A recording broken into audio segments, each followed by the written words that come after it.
বিগত ৪৫ বছরের মধ্যে প্রথম যে ত্রিবার্ষিক সম্মেলন হচ্ছে, সেই ত্রিবার্ষিক সম্মেলনের আমাদের শ্রদ্ধেয় সভাপতি ৭১-এর বীর মুক্তিযোদ্ধা আমাদের ভাই খায়রুল ভাই উপস্থিত আছেন। চাঁপাইনবাবগঞ্জ জেলা বিএনপির অত্যন্ত প্রখ্যাত আইনজীবী আমাদের রফিকুল ইসলাম টিপু ভাই, সিনিয়র যুগ্ম আহ্বায়ক জেলা কমিটি। উপস্থিত আছেন আমাদের সাবেক সাধারণ সম্পাদক রফিক রশিদ ভাই, আমাদের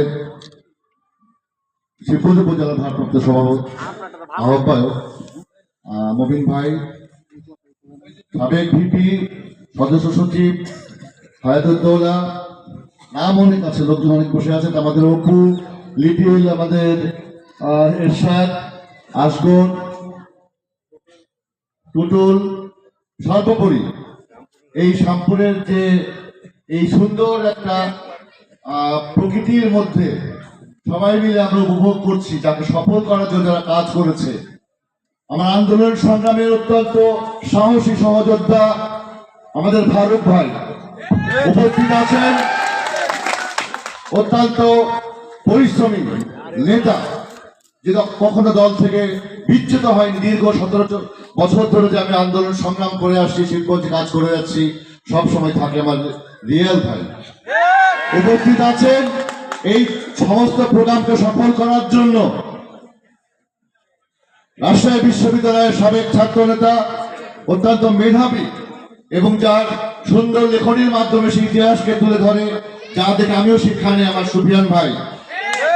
এই অনুষ্ঠানকে যারা সফল করেছে তাদের সবাইকে আমার ব্যক্তিগত পক্ষ থেকে, তারেক রহমানের পক্ষ থেকে, খালেদা জিয়ার পক্ষ থেকে রক্তিম শুভেচ্ছা এবং বিপ্লবী অভিনন্দন।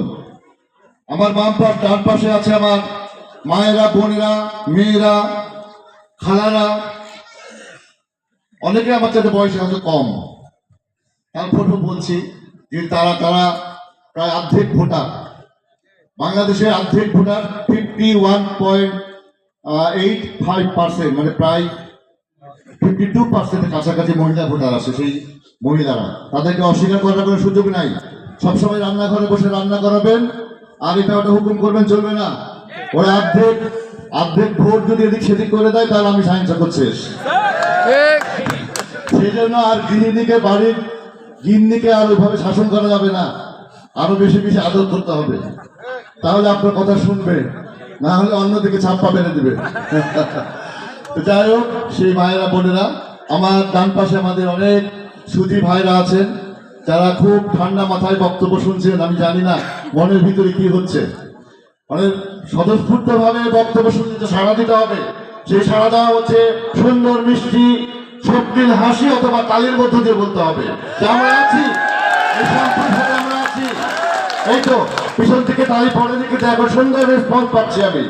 আমার অনেক ভাইরা, অনেক শ্রদ্ধ ব্যক্তিরা, অনেক ছোট ছোট সন্তানেরা, যারা এই দীর্ঘ ১৭ বছর কষ্ট করেছে আন্দোলন সংগ্রামের মাধ্যমে, তাদের রক্তঘামের মাধ্যমে, তাদের যে বিপ্লবী চেতনা, তারেক রহমান আজ থেকে ৬,০০০ কিলোমিটার দূর থেকে যে ঘোষণা দিয়েছে বাংলাদেশ, তার পক্ষে সবাই মিলে ঐক্যবদ্ধভাবে আন্দোলন করেছে।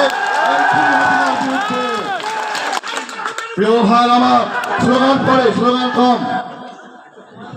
আজকে আমার এইখানে এসে একটি কবিতা নিজে নিয়ে বানিয়ে দিলাম। আমি কবি না, বক্তব্য দিই এইটুকুই।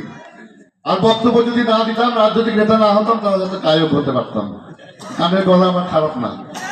যাই হোক, আমার বাড়ি, আমার ঘর, সবাই আমার আপনজন, কেউ নাই পর। তার নাম কি? তার নাম শ্যামপুর। যেখানে আমার কেউ পর না, সবাই আমার আপন। সবাই আমার আপন, কেউ নাই পর। সেই বাড়ির নাম হচ্ছে শ্যামপুর, যেটা আমার ঘর। প্রিয় ভাই আমার, এই যে দীর্ঘ ১৭ বছর আমরা আন্দোলন করেছিলাম একটি স্বৈর শাসকের বিরুদ্ধে।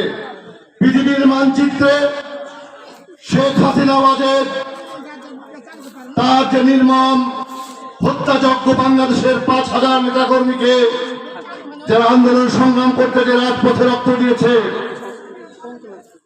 যারা দেশের মানুষের ভোটের অধিকার প্রতিষ্ঠার জন্য তার খাম রক্তকে খামে পরিণত করেছে। বাংলাদেশের খেটে খাওয়া মজুর, কৃষক, শ্রমিক, মেহনতি মানুষ, অটোওয়ালা, রিক্সাওয়ালা, সাধারণ খেটে খাওয়া মজুররা যারা হাত পেটা করে খেয়ে থেকেছে, কিন্তু শেখ হাসিনাবাদের মতো স্বৈর শাসকের বিরুদ্ধে আন্দোলন করার জন্য তারা দিনের পর দিন তার বাপ থেকে সরেছে, তার মায়ের বুক থেকে সরে গিয়েছে, তার বোনের কাছ থেকে সরে গিয়েছে, তার স্ত্রীর কাছে আসতে পারেনি, তার কন্যা সন্তানকে ভালোবাসতে পারেনি, তার পুত্র সন্তানকে বুকে জড়িয়ে রাখতে পারেনি। সেই ভাইয়ের আমার, সেই সন্তানের আমার দীর্ঘ 17 বছর যে বাংলাদেশের মানচিত্রে, বাংলাদেশের বুকের উপরে এই শস্য শ্যামল সবুজ বাংলাদেশ, যেখানে গাছপালা সবুজ, যেখানে নদী বয়ে যায়, যেখানে মিষ্টি হাসি, যেখানে সুন্দর নির্মল বাতাসে আমাদের প্রাণ জুড়িয়ে যায়, সেই বাংলাদেশকে শ্মশানে পরিণত করেছিল, সেই বাংলাদেশকে কারাগারে পরিণত করেছিল যে খুনি হাসিনা। সেই হাসিনার বিরুদ্ধে প্রতিদিন প্রতিনিয়ত প্রতি মুহূর্তে মৃত্যুর ঝুঁকি নিয়ে থাকলেও আন্দোলন থেকে তারা সরে যায়নি। বন্ধুরা আমার, এই সাহসী সহযোদ্ধা, এই সাহসী কর্মীর নাম তারেক রহমানের সৈনিক। তারা বাংলাদেশে 1.5 লক্ষ মামলায় 50 লক্ষ নেতা কর্মী প্রতিদিন ওই র্যাব, পুলিশ, বিডিআর, ডিবি, আইন শৃঙ্খলা বাহিনীর